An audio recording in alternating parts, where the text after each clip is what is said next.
sedulur saben wengi eluh netes kangen kampung halaman.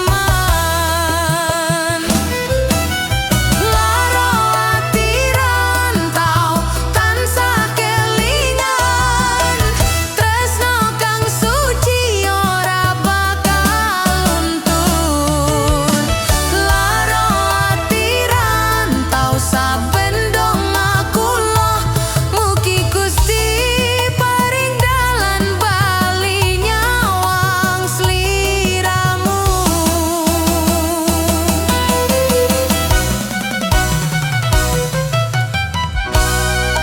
Layang kula kirim crita kahanan, nanging rasa sepi tansah ngetutke. Rindu pangkuane, rindu suara panjenengan. Ati iki ra kuat mung bisa nyuwun ngapura.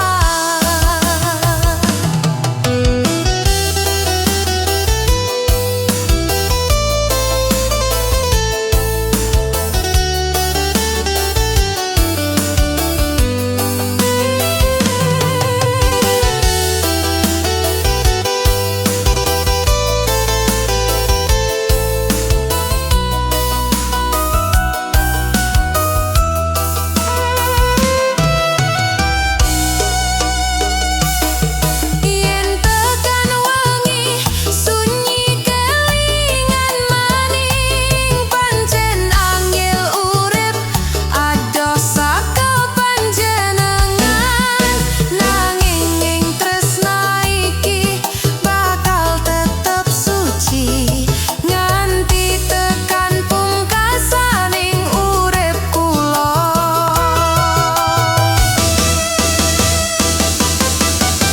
Lara ati rantau tansah kelingan, tresna kang suci ora bakal luntur.